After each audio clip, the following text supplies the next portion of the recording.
So just let me when we are ready. Hare Krishna. Hare Krishna, dear devotees, please accept the humble obeisances. All glories to Jagat Krishna Prabhupada. All glories to our beloved speaker, His Grace JIVA TATTVA Prabhu, and all glories to assembled Vaishnavi devotees. Devotees, we thank you all for being here as always. Today is Friday, the 6th day of March, 2026. Oh, today is the Independence Day of my country. I just realized.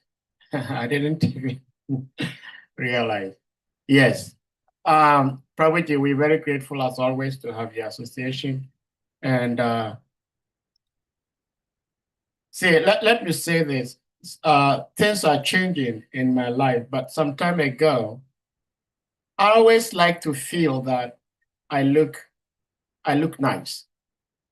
But when I look at myself in the mirror and I do not have tilak, no matter how, I feel like I don't look quite nice. And seeing you with your sharp, straight, wonderful tilak is so beautiful. Thank you so much, Prabhuji. All right, Hare Krishna. That is just my humor, but it is a fact. We may put the verse on the screen and Prabhuji, you take it over from here. Hare Krishna. Hare Krishna, Sadhguru Prabhu. Thank you for giving me this opportunity. And you also have a beautiful, very straight tilak. Hare Krishna. So, dear devotees, we can start with the invocation prayers while the verse is being brought onto the screen. Om Namo Bhagavate Vasudevaya. Om Namo Bhagavate Vasudevaya. Om Namo Bhagavate Vasudevaya.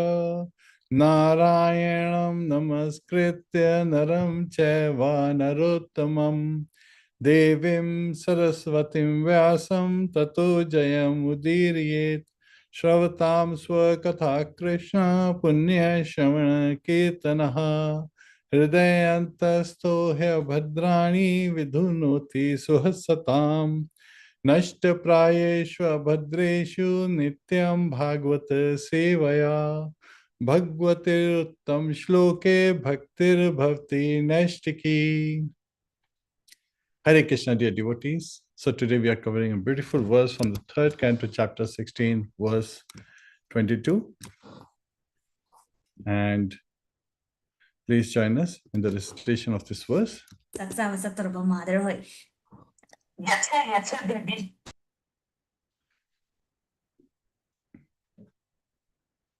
Hare Krishna.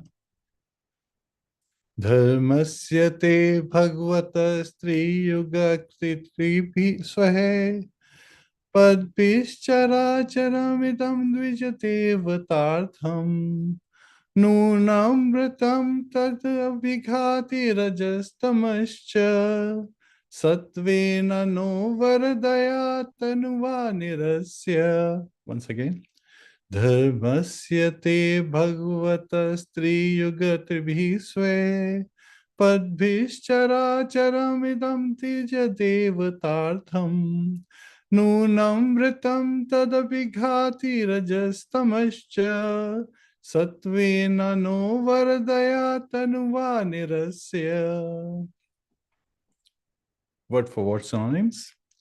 Dharmasya, of the personification of all religion. Te, of you. Bhagavataha, of the Supreme Personality of Godhead. Tri Yuga, you who are manifest in all three millenniums. Tribhihi, by three. Swehe, your own. Padbhihi, feet. Chara, acharam, animate and inanimate. Idam, this universe. Dvija, the twice born. Devata, the demigods. Artham, for the sake of. Nunam, however. Britam, protected. Tat, those feet. Abhighati, destroying. Rajaha, the mode of passion. Tamaha, the mode of ignorance. Cha, and. Sattvena, of pure goodness. Naha, unto us. Varadaya, bestowing all blessings. Tanuva, by your transcendental form. Nirasya, driving away. Translation and purport by His Divine Grace A.C. Bhaktivedanta Swami Srila Prabhupada. Srila Prabhupada ki jai. O Lord, you are the personification of all religion. Therefore, you manifest yourself in 3 millenniums, and thus you protect this universe, which consists of animate and inanimate beings. By your grace, which is of pure goodness and is the bestower of all blessings, kindly drive away the elements of Rajas and Tamas for the sake of the demigods and twice born. Purport. The Lord is addressed in this verse as Tri-Varga Yuga, or one who appears in 3 millenniums, namely the Satya, Dwapar, and Treta Yugas. He is not mentioned as appearing in the 4th millennium or Kali Yuga. It is described in Vedic literature that in Kali Yuga he comes as Channa Avatar, or an incarnation. But he does not appear as a manifest incarnation. In the other yugas, however, the Lord is a manifest incarnation, and therefore he is addressed as Tri Yuga, or the Lord who appears in 3 yugas. Hare Krishna.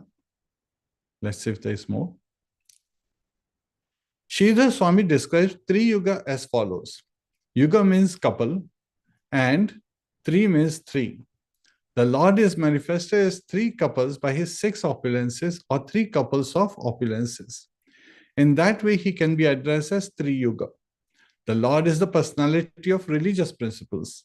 In 3 millenniums, religious principles are protected by 3 kinds of spiritual culture, namely austerity, cleanliness, and mercy. The Lord is called Tri Yuga in that way also. In the age of Kali, these 3 requisites to spiritual culture are almost absent, but the Lord is so kind that in spite of Kali Yugas being devoid of these 3 spiritual qualities, he comes and protects the people of this age in his covered incarnation as Lord Chaitanya. Lord Chaitanya is called covered because although he is Krishna himself, he presents himself as a devotee of Krishna, not directly Krishna. The devotees pray to Lord Chaitanya, therefore, to eliminate their stock of passion and ignorance. The most conspicuous assets of this yuga. In the Krishna consciousness movement, one cleanses himself of the modes of passion and ignorance by chanting the holy name of the Lord, Hare Krishna, as introduced by Lord Chaitanya. The 4 Kumaras were cognizant of their situation in the modes of passion and ignorance, because although in the Vaikuntha, they wanted to curse devotees of the Lord. Since they were conscious of their own weakness, they prayed to the Lord to remove their still existing passion and ignorance. The 3 transcendental qualifications, cleanliness, austerity, and mercy, are the qualifications of the twice born and the demigods. Those who are not situated in the quality of goodness cannot accept these 3 principles of spiritual culture. For the Krishna consciousness movement, therefore, there are 3 sinful activities which are prohibited. Illicit sex, intoxication, and eating anything other than prasad, food offered to Krishna. These 3 prohibitions are based on the principles of austerity, cleanliness, and mercy. Devotees are merciful because they spare the poor animals, and they are clean because they are free of contamination from unwanted foodstuff and unwanted habits. Austerity is represented by restricted sex life. These principles indicated by the prayers of the 4 Kumaras should be followed by the devotees who are engaged in Krishna consciousness. Hare Krishna, dear devotees, please join us for Prabhupada Pranati to seek blessings from the Acharyas.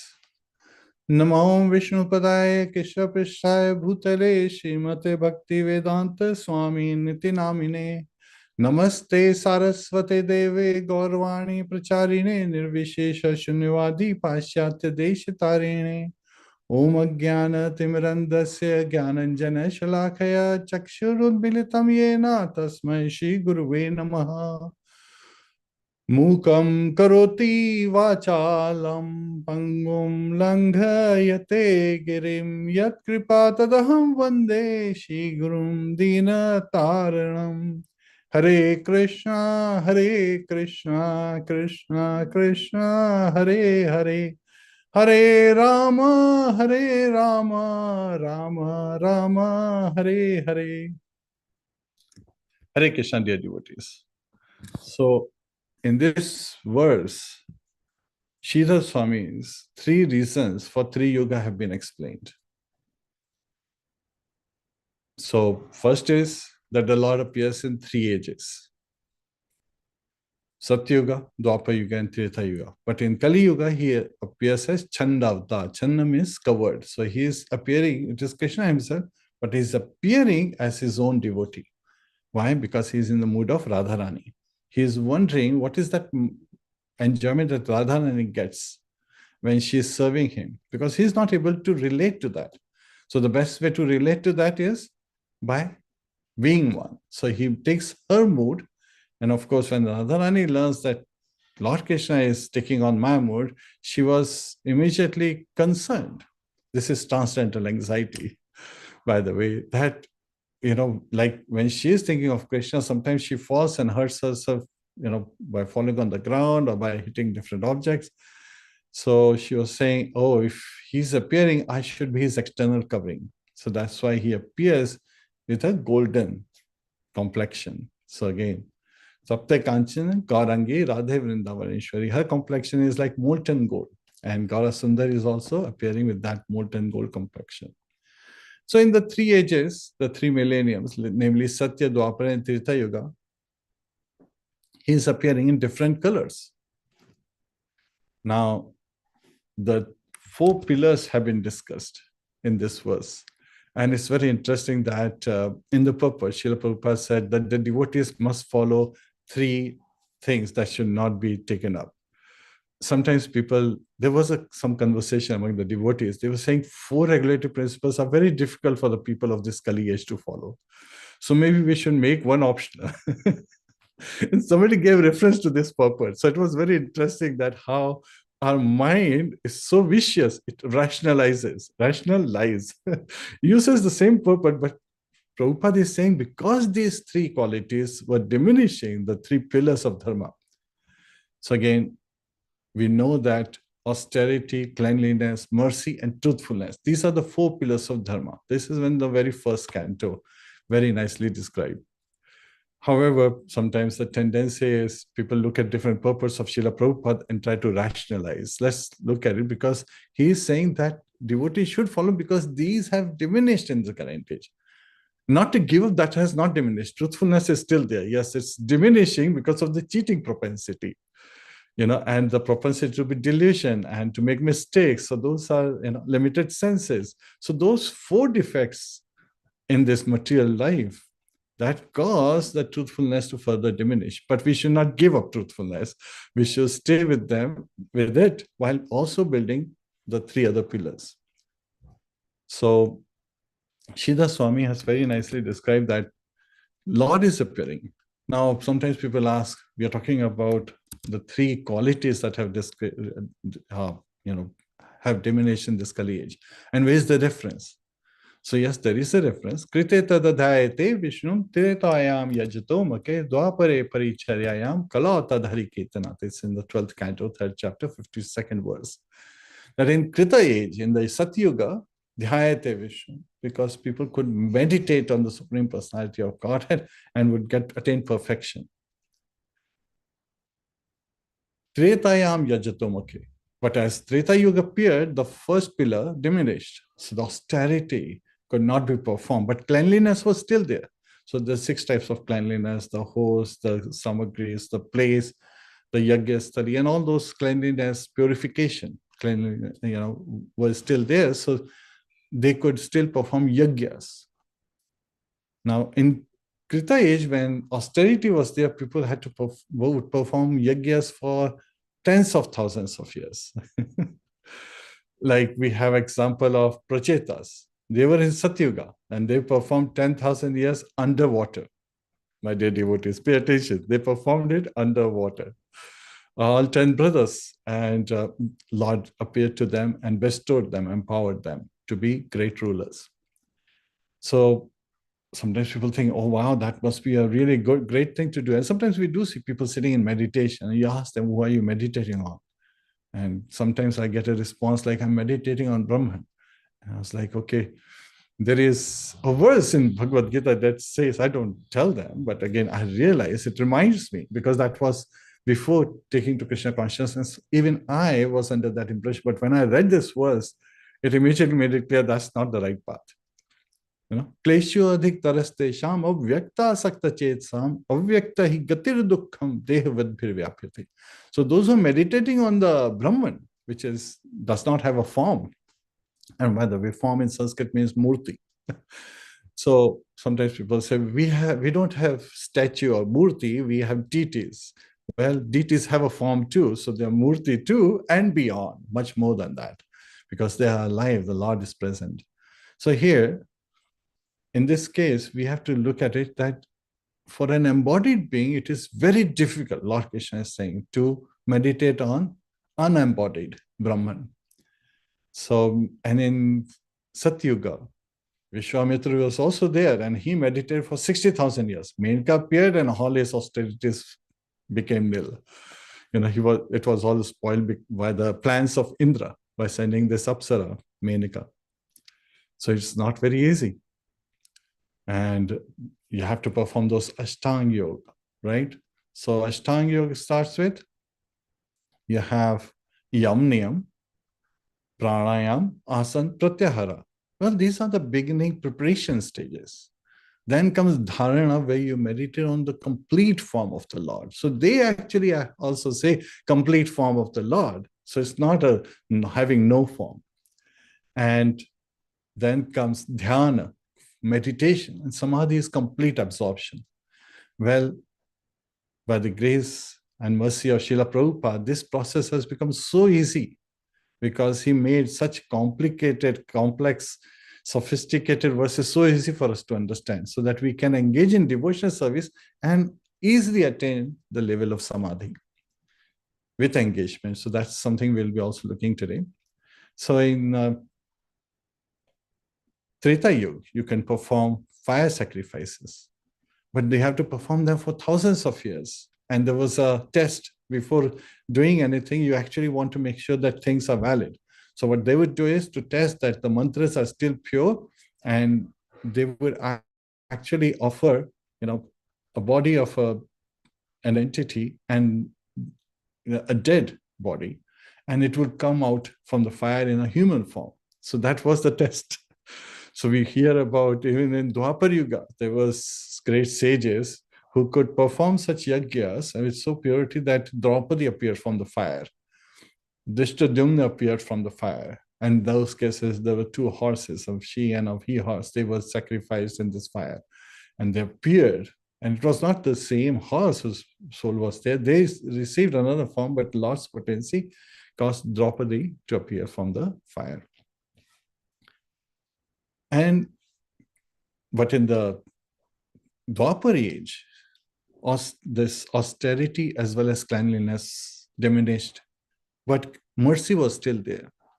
And because of that, people took on to pilgrimage. They would visit different places. And Lord Krishna himself appeared. So we see even the demigods were visiting Dwarka to see Lord Krishna. And that became the place of pilgrimage, the focus area. Narad and all the great sages, they would come many times to Dwarka just to see Lord Krishna. He's there, present personally. So temple worship became very prominent in Dwapar age. And afterwards came Kali age, and even the cleanliness has reduced, even the mercy has reduced, diminished, as well as the austerity. So the truthfulness is still there.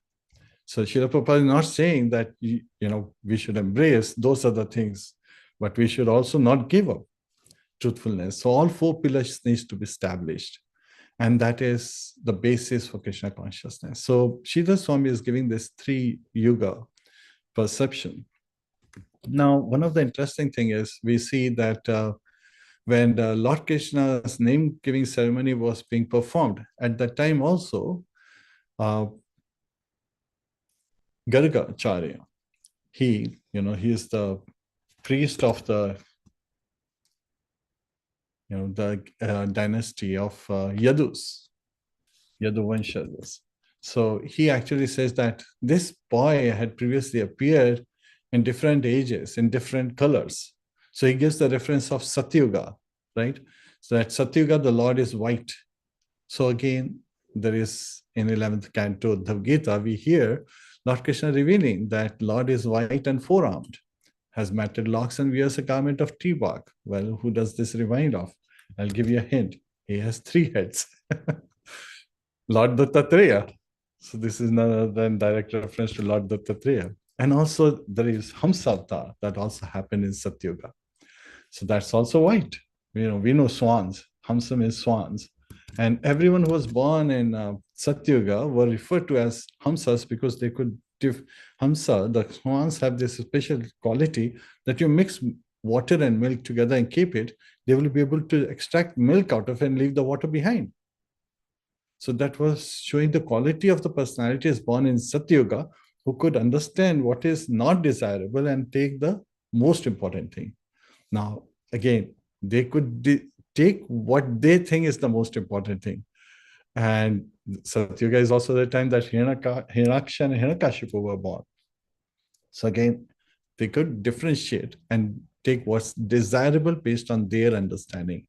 And then there are Paramhamsas, great devotees of the Lord. Treta Yuga, the Lord appeared in red complexion, right? He has four arms, golden hair, and wears a triple belt representing initiation into each of the three Vedas. Now, Rig, Sam, and Yajur Vedas. And various personalities who appeared in Treta Yuga. And one of them, of course, we hear about Lord Nrsimhadev, which was near the evening of Satyuga and the beginning of Treta Yuga. Also, we see Vaman Dev's appearance. So again, they're reddish in complexion. And in Dwapara Yuga, the Supreme Personality of Godhead, Lord Krishna, he appeared in his original form, Shyama Sundar. He has this dark complexion, bluish complexion, wearing yellow silken dhoti. Now, why is yellow? Because that's the color of Radharani. Tapte Kanchan Gaurangi. So her complexion, and she wears many times, bluish colored saris and various clothes. And that way, why is she wearing that? Because it reminds her of Lord Krishna. And in Kali age, of course, he is appearing as Channavtar, Chaitanya Mahaprabhu. And sometimes people ask, what's the proof? Well, Krishnam Varnam Tusha Krishnam Sango Pangastra Pashadam Yagya Sankirtana Praya Yajanti Hi Sumedasaha. So the proof is given in the 11th canto as well, the Gita, the 5th chapter, 32nd verse, where he, and Jiva Goswami gives some really nice commentary explaining this.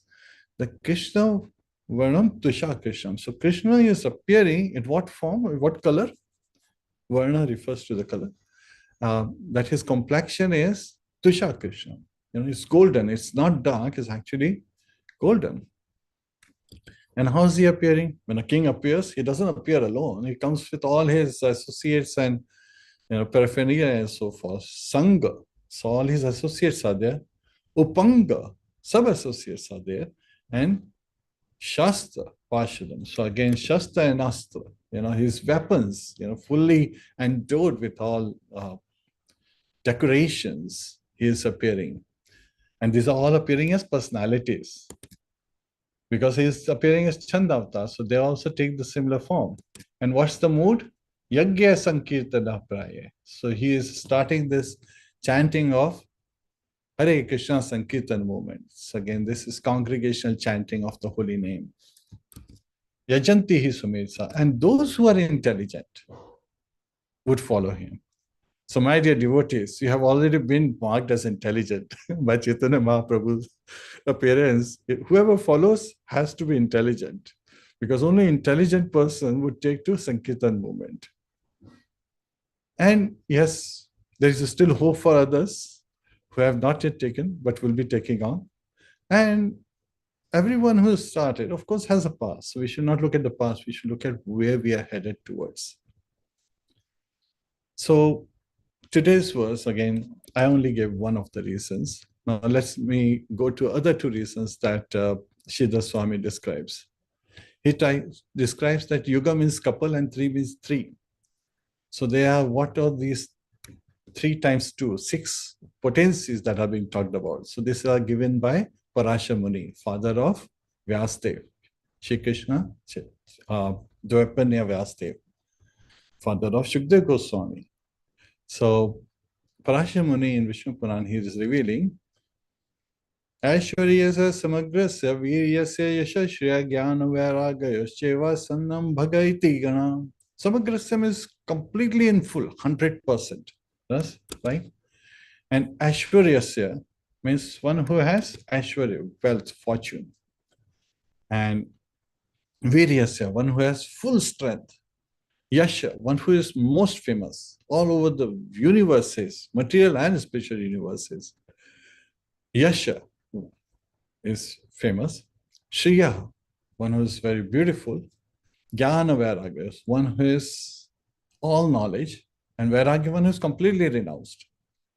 You know, you will not find a single personality in this universe or other universes who has all these 6 qualities in full except Lord Krishna, Bhagavan. And of course, his expansions and sub-expansions.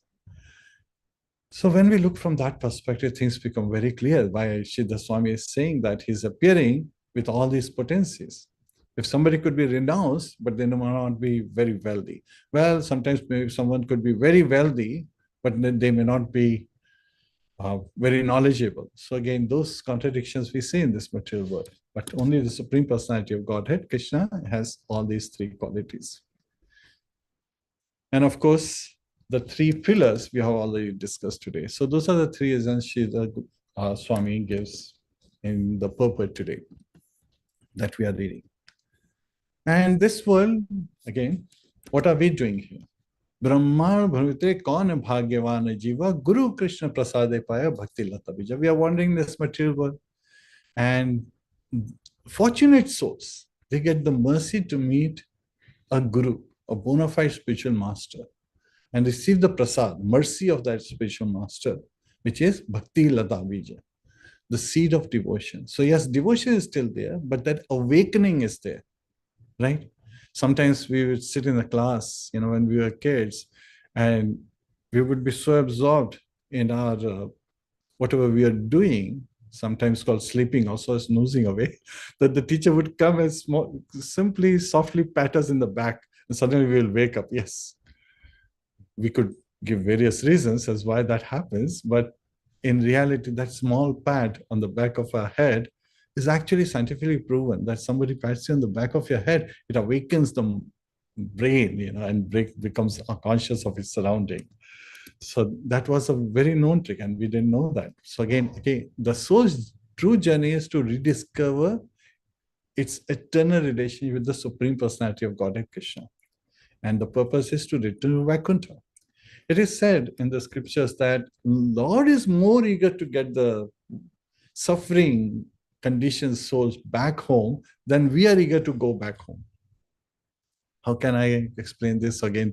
Various examples have been given. There's an example that there was a laborer. She was carrying heavy stones in a bucket, you know, on her head, you know. And suddenly, as she was carrying it, and she was very weak, and it fell, and Lord Vishnu appeared. He says, "What do you want? What do you? I'm here. I'm pleased with your service. Because you're chanting my name as you're going back and forth doing the service." And the only thing she could think of is, "My dear Lord, please pick up this basket, fill it with the stone, and put it back on my head." Wrong idea. That's why the importance of Guru is there, right? Guru Krishna Prasade Paya.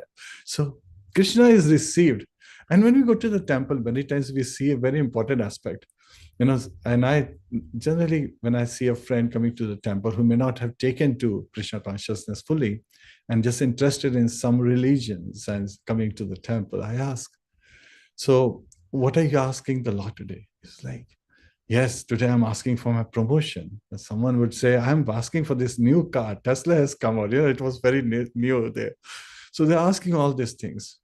And then he asked me in return, what are you asking? I'm like, I'm asking for the Lord himself. You're asking for different things from the Lord, but I want the Lord right there. And he was a bit confused. How can you ask for the Lord? Yes, devotees ask for the Lord. They don't want what Lord has. We just want the Lord. We just want to please him. That's our focus. How can I be of service to you? That's devotional service. Ahetukiya pratihata is constant, eternally going on, avyayam, does not diminish, and has no selfish motives, but just the pleasure of the Lord. So we are all wandering. We are all on our journey, right? So life is a journey. Some travel for sightseeing, some travel for business, right? Sometimes it's just recreation, sometimes it's work. But the soul travels for rediscovering its eternal relationship with Krishna. And so today I'm going to cover this talk quickly with an acronym TRAVEL, TRAVEL. So material travel is people visiting different cities, they're doing sightseeing, they're eating different foods and taking photographs. But spiritual travel, it teaches something deeper. Bathing in the river, yes, that is there, but it's secondary. Temple darshan, yes, that is there at the place of pilgrimage, but that is secondary. The real purpose of going on a pilgrimage is to associate with saintly persons. So just like when we travel somewhere, right? What makes the journey memorable? It's the people we meet, not merely the scenery, not merely the buildings, not merely the surroundings. So a pilgrimage is successful when we meet saintly souls and hear Harikatha. So here we are learning in this particular verse. Let's look at the background. What has happened? Who are these personalities praying, my dear Lord, please destroy our, whatever tinge of passion or ignorance we may have. They are wanting to stay in Shuddha Sattva state. Lord is in Shuddha Sattva, is pure goodness. So that pure goodness is transcendental to the three modes of material nature, because even the goodness in material nature has a tinge of passion and ignorance. But who are those personalities who are praying to Lord? And where are they praying to Lord? So these are the four Kumaras, Sadak, Sanatan, Sananda, and Sarat Kumar. Where are they? They are in Vaikuntha. And why are they praying? And what's the incident? Why are they praying that, please remove these faults of ours?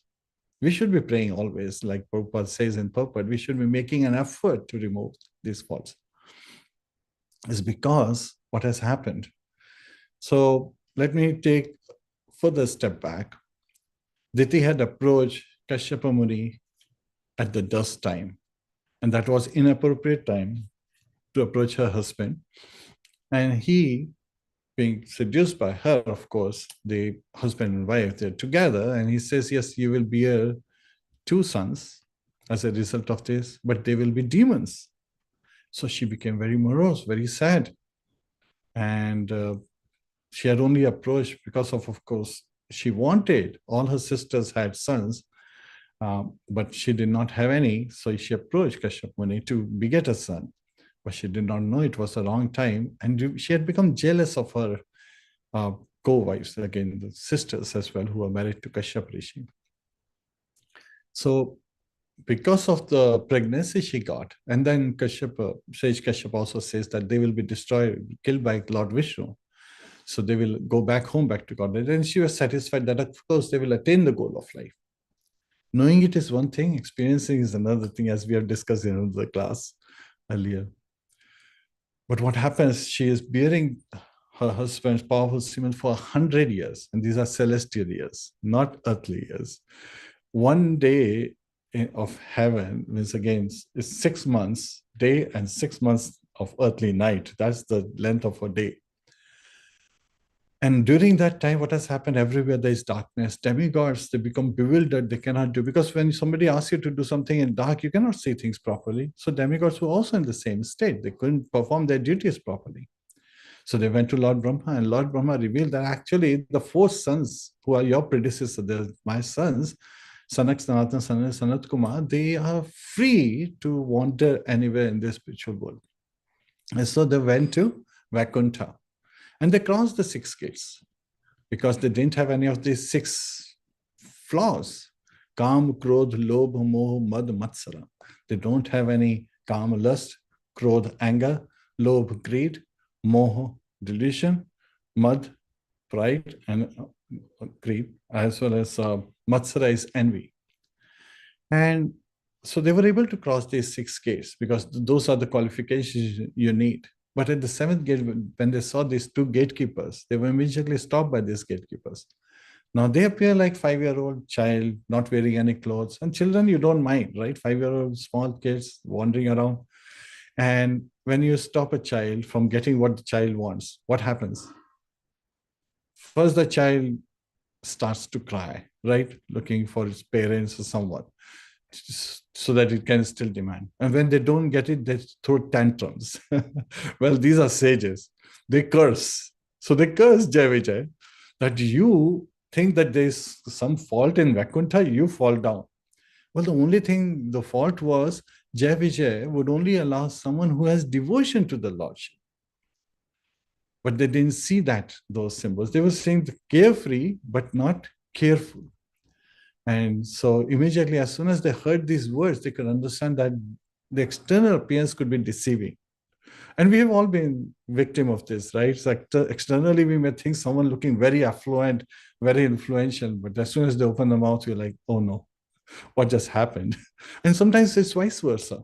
We think of someone looking not so clean, not so knowledgeable, not so influential, but when they speak, our heart sinks with them. So in this particular case, they immediately asked for forgiveness, and Lord came running to the gate because he knew something has happened. So this is Padmanabh Vishnu running to see. And at that time, these four Kumaras, Chatur Kumaras, they look at the Lord and they are immediately, there's a transformation happening because of the smell of Tulsi at his lotus feet. That fragrance of Tulsi went into their nostrils and they completely looked at the form of the Lord. And that time, those Gyanis, they were scholars, they became bhaktas. So again, that transformation happened, but it's a start of a journey. It's not that they have become bhakta. Sometimes we have a similar case. Somebody gets Brahman initiation and they start behaving that they have become authority. Or somebody starts to live in the temple and we start behaving that they have owned the temple. They own the temple, right? Forgetting that Krishna is the ultimate owner. Bhuktaram yagatapsam sarvalok maheshwaram. He is the supreme proprietor. So this kind of things happen in life. Here in this case, they immediately realized that this is the Lordship. He is the ultimate truth. Now, how could they relate to this from the previous case? Is because what had happened, they had asked various questions of Lord Brahma as soon as they were born. And Lord Brahma at that time could not respond to them. So he said, okay, I'm going to pray to the Lordship and he will come and reveal all this to you.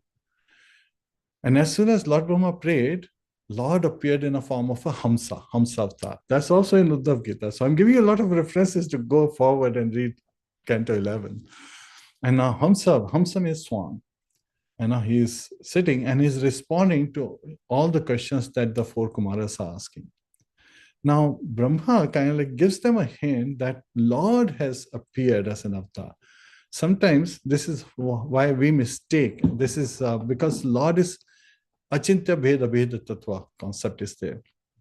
And people are not able to relate because they relate to the things that we are used to, like a phone, right? There's no connection on this phone. It's capturing those waves, electronic waves, which are easily available in the air, and they're traveling through the air and then presenting it to us in the form of a message or in the form of a voice, those various forms. Somebody could say, wait a minute, Brahman is like that effulgence, and that is becoming condensed into this form of Hamsa. Let's not forget that Brahman, as Yajurveda reveals in Sheshopanishad, that also is the effulgence of Lord Krishna. So that effulgence has also a source and expansion as Hamsa Avatar. So again, they were thinking that it is Brahman which has come in. But now they see the source that the Brahman is coming from Lord Vishnu. So they are immediately able to relate that this is the Supreme Personality of Godhead. Yes, he is a Murti. Murti just means form. He is a personality. He is a person. He has his own opinion. Because when Lord starts speaking, they become completely dumbfounded. They said, wow, Lord is saying that this is his fault, while we curse these two gatekeepers of the Lord, and how could it be their fault? Now, my dear devotees, we have to also pay attention as how Lord is presenting. And somebody can use the same example to present an opposite idea. So Lord is presenting that these doorkeepers of mine, my servants, have made a fault. So their fault is my fault. And that you have cursed, I sanctioned it. I approve of it. Now, somebody could use the same concept to reverse and make the other personality, other people who are finding these faults could feel negative by saying, how dare you question my servants? They are my servants, right? But no, Lord doesn't say that. He is saying that these are my servants who made this fault, as you saw. And so, but in reality, there was no fault on the part of Jai Vijay, but it was all ordained, all created, because after the four Kumaras left, Lord Vishnu, he reveals to these two doorkeepers that once Goddess Parvati, Goddess Lakshmi wanted to come back, and he was sleeping. So at that time, she was stopped by these two gatekeepers. And later, when she met the Lord, she said, "You must punish these two." So she said, "Okay, you must punish." Of course, happy wife, happy life. Lord Vishnu agrees.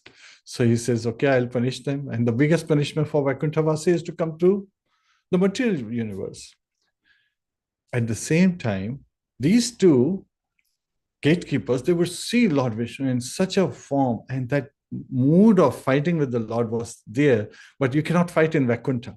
Vaikuntha is where there's no anxiety. So you cannot fight. Lord is being worshipped with awe and reverence. He is being served with awe and reverence in Vaikuntha. Vaikuntha means place of no anxiety. So of course you have to come to the material world. So again, they came to the material world as three births. First one is as Hiranyakashipu. And that's what Lord Brahma reveals to the demigods. And that is why this darkness is there. Now, even though the demigods know this, as we see this, as the pastime goes on with Prahlad Maharaj, even the original basis is lost at times. And that's what is happening with the demigods, because this is the nature of this material world. Dukhalayam ashashvatam. This is a place of misery, constant anxiety, and nothing is permanent. So even that information that comes to us because of our experience, we may forget about that information. So T is mainly having the transcendental vision. So when we are wandering this material world, we get transcendental vision by the mercy of a spiritual master. And we sing it in our prayers. Om Jnana Timirandasya Jnananjana Shalakaya Chakshurun Militam Yena Tasmai Shri Guruve Namaha Chakshurun Militam Yena. So Chakshu refers to the eyes. So vision is good, but the source of vision is through eyes. Through eyes we see. So our spiritual master is giving us this spiritual vision, the transcendental vision. So that is T. Now what does this vision do? It actually reawakens our true self, makes us realize Jivera Surupaya Krishna Nityadas. So that is our relationship, TR. T is transcendental vision, R is for relationship. Reawaken our relationship that we are living entities who are eternal servant of Lord. Jivera Surupaya, what is our nature? Krishnera Nityadas, eternal servant of Krishna. Dharma. So our dharma is to serve the Supreme Personality of Godhead, Lord Krishna, engage in his service. Now, TRA, but how do we really become enthusiastic and determined in doing this? Is the association of saintly souls. We have the association of devotees, and when everyone is in the same mode, association defines us. Various different cultures talk about this. You are who you associate with. Those others you associate with rub on you, right? Everyone in army thinks like an army man. Everyone in navy thinks like a navy man. Everyone at the chambers of commerce thinks like a merchant. So those are the natures. The association rubs on us.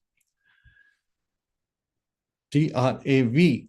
And what does this give us? we actually develop Vaikuntha consciousness, also sometimes referred to as Vasudeva consciousness, that Lord is present everywhere.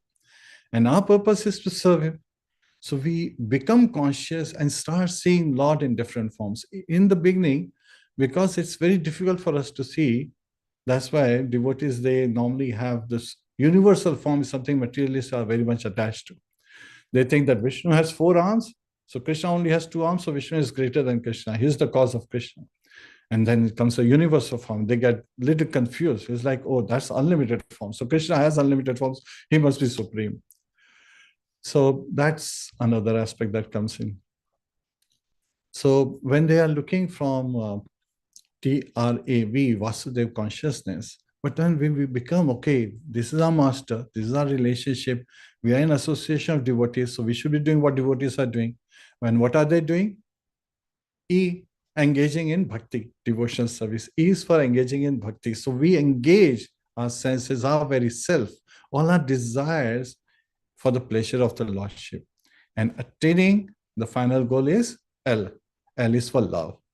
To get the love of the Lord. That's why when we devotees go to the temple, we don't ask for promotion. We don't ask for a better spouse. We don't ask for beautiful children. We don't ask for worldly things, but we ask for the Lordship himself.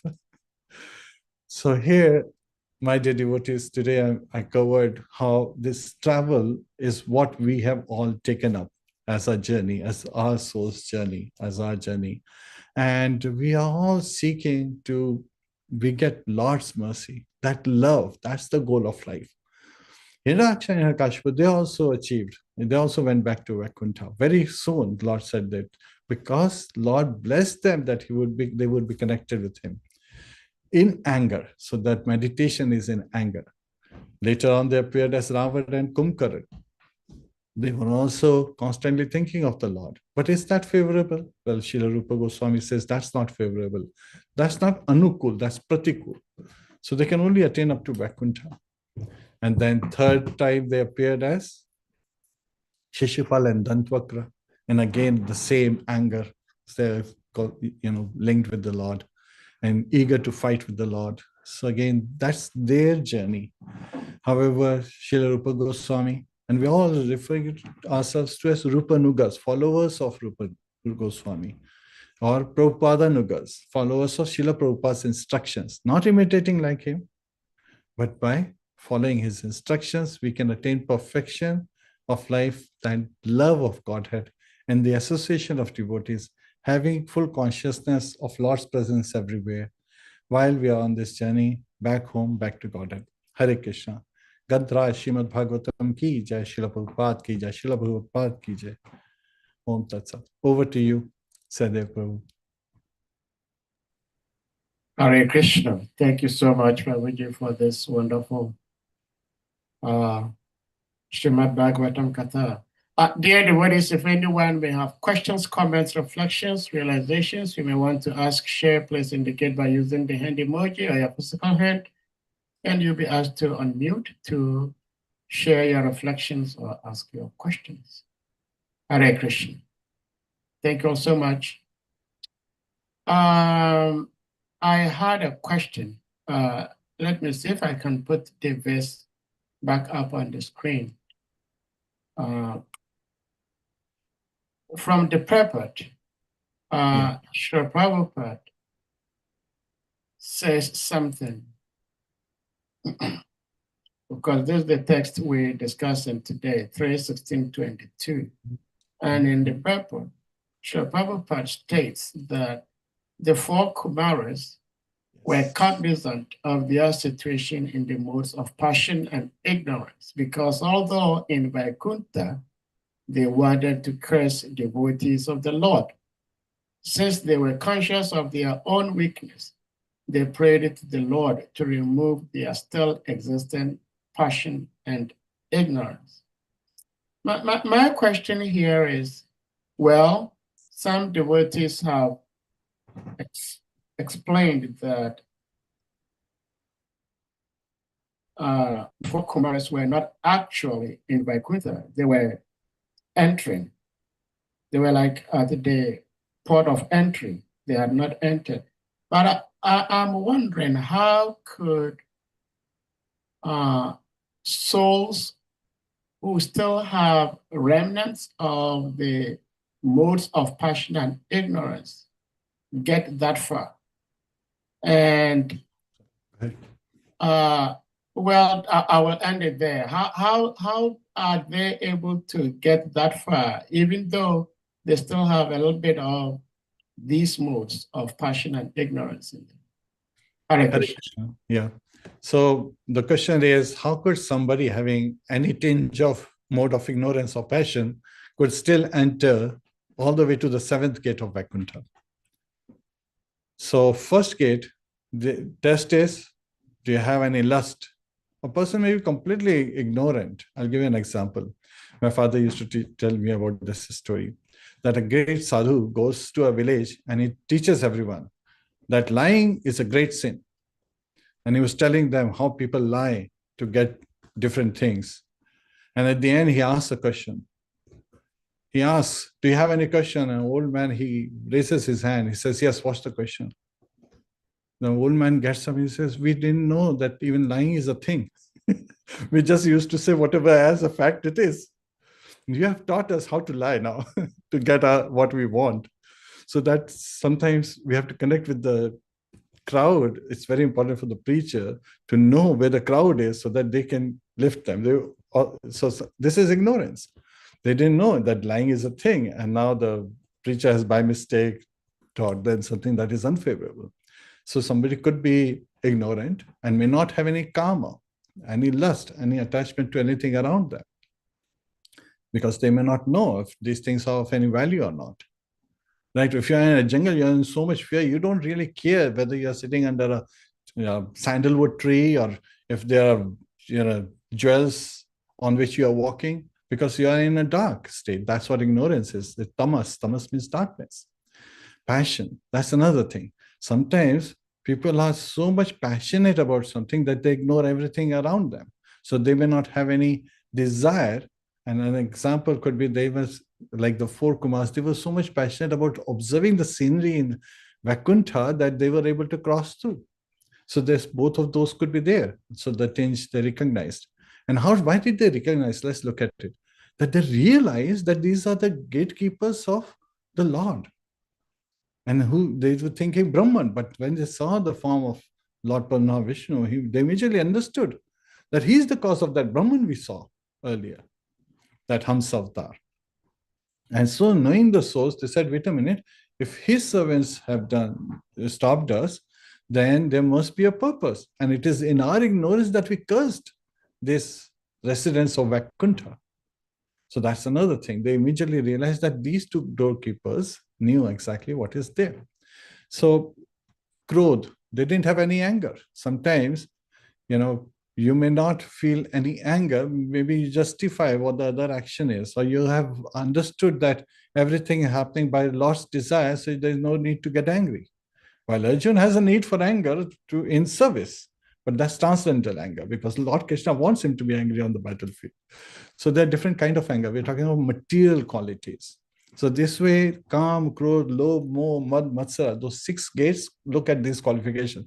And somebody may have mode of ignorance or mode of tinge of mode of passion, and they can still cross through because they didn't have any of these bad qualities. But on the 7th gate is where the two doorkeepers are looking for only one quality. Are you a devotee? And because they didn't see those qualities of a devotee, they stopped these 4 boys.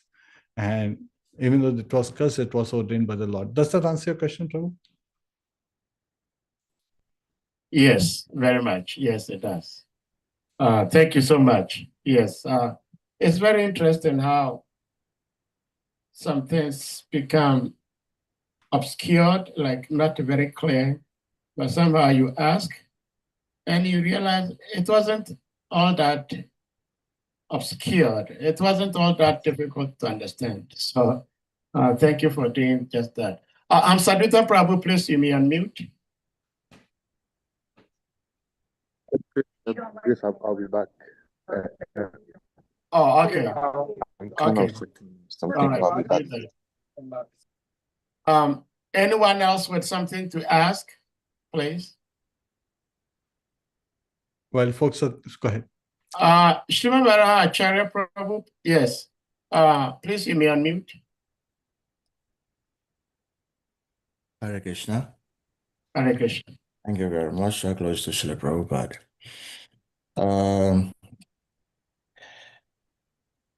Well, I seems my first question has been answered, maybe partially, in your answer to Sadia's Prabhu question. How come the Kumaras could make it to Vaikuntha, even though they still have the tinge of some qualities of guna? And so that just reminded him it's not only the Kumaras, but the Dhruva Samuni also enter into Vaikuntha, even though he had even his own qualities, even gross, much more than that of the Kumaras. And so that's the first question, well, it's partially answered. But anyway, it looks like Krishna allowed those whom he wants to come down, to come that far. So I really don't know whether it's really based on what qualities we have or not, maybe. Then second question, you also made a very passing statement about happy wife is happy life or something like that. Happy wife is happy life. So does that well, those who want to make their wives happy by all means, we call them, henpecked men. So does that apply to God? Krishna is henpecked. You know, you know.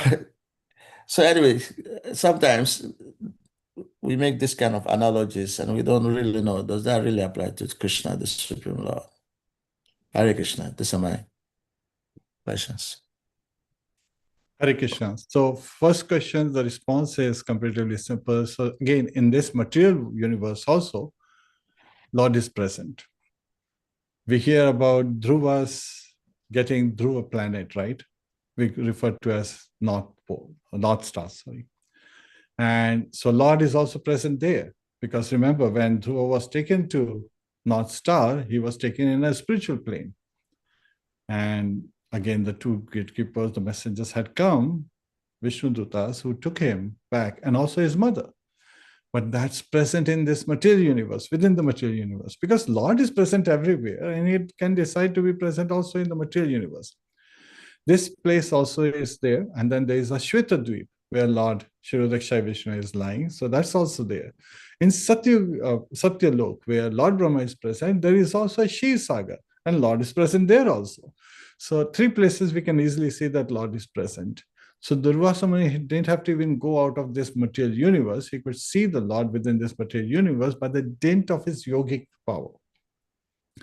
And remember, when he was entering these Vakuntas to see Lord Vishnu, he was entering it because of anxiety.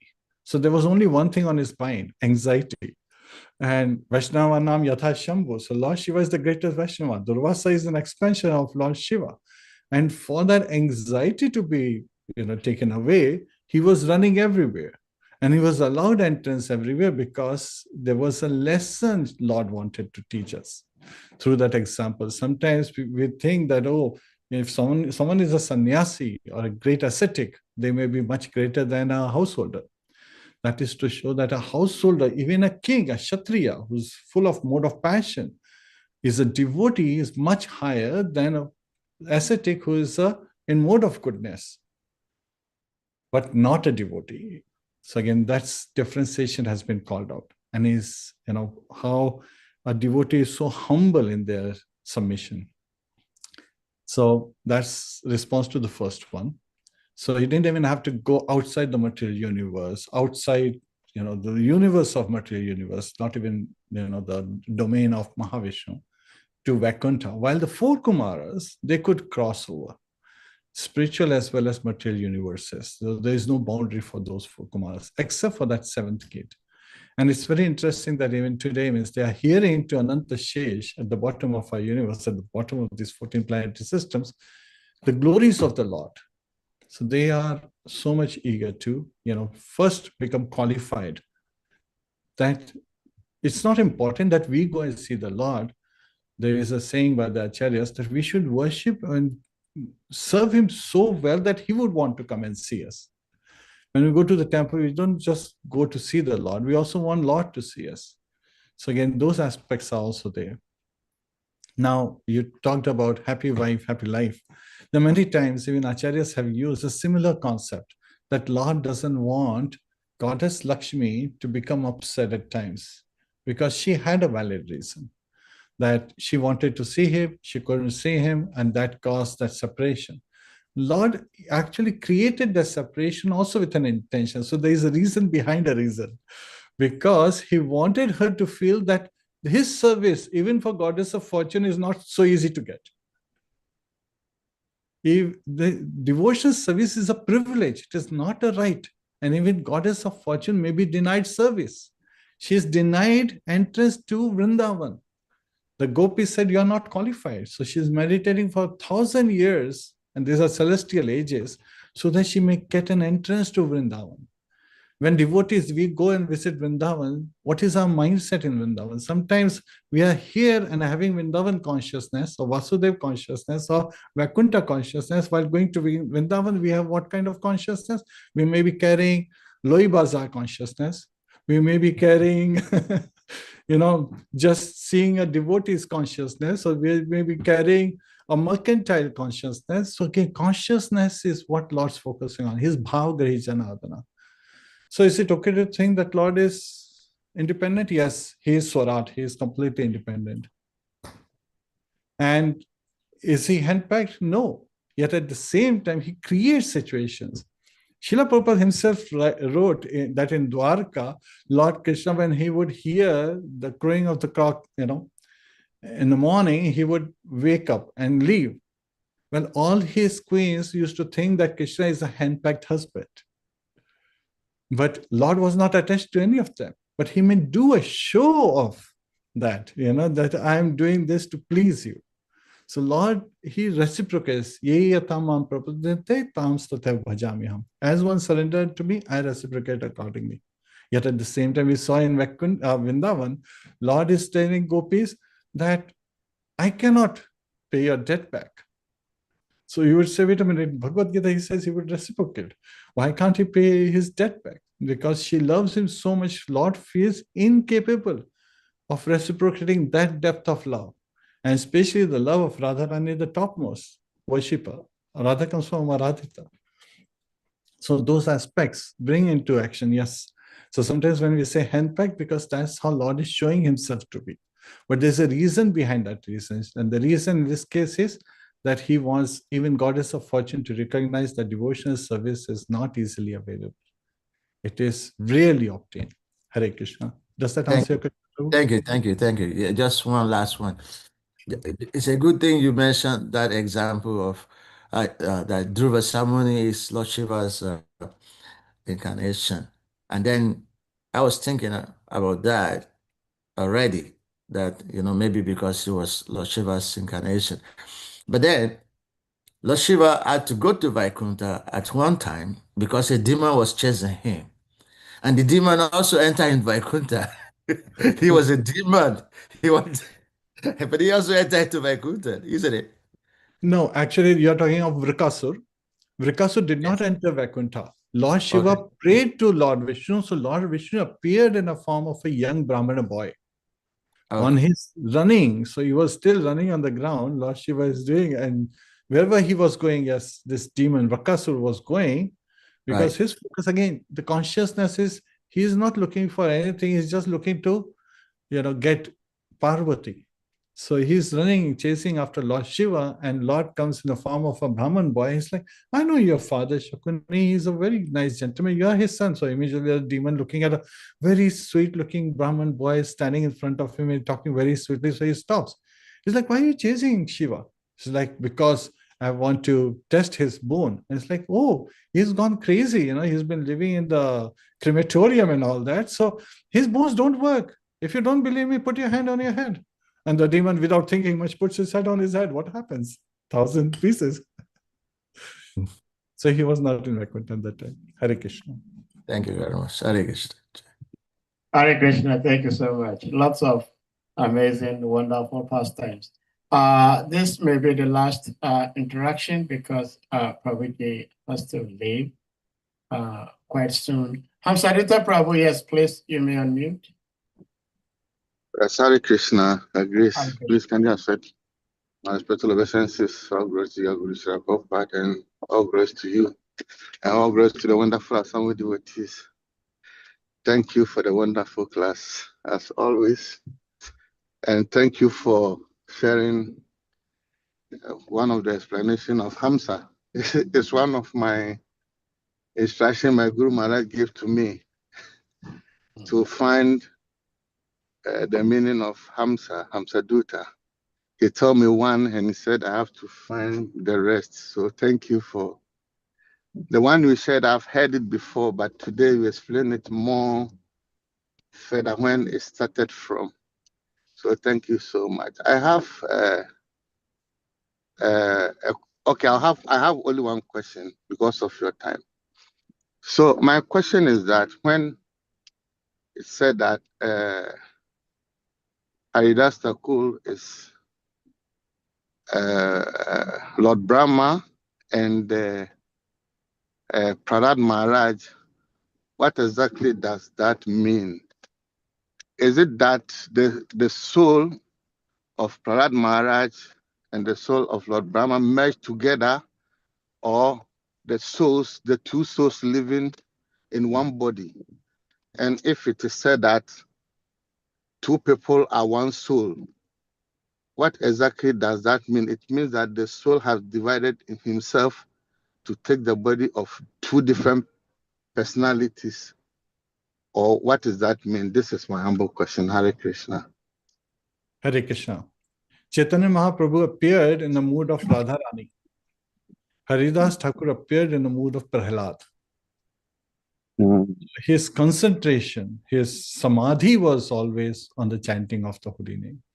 Even though he appeared in a Muslim family, because of his focus, Chaitanya Mahaprabhu, called him Namacharya. He made him the Acharya of the holy name because of his focus. So again, we have to learn that mood by following this instruction.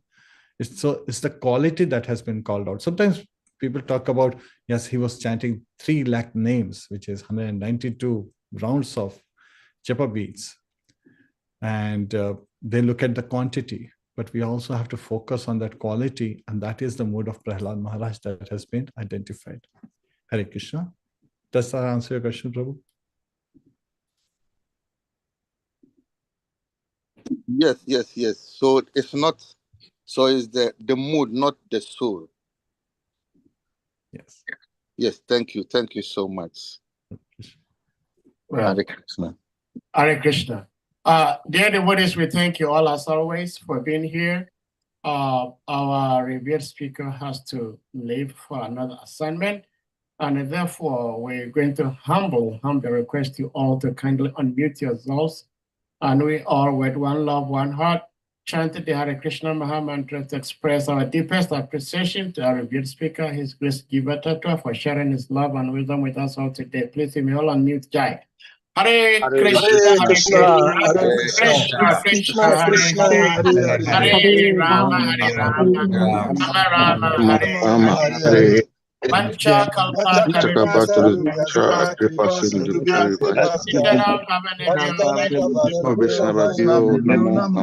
Ananta Koti Vaishnava Vrinda Ki Jai. Grace JIVA TATTVA Prabhu Ki Jai. Jai. Hare Krishna. All glories to some devotees. Hare Krishna. Hare Krishna. Om Tat Sat. Hare Bom.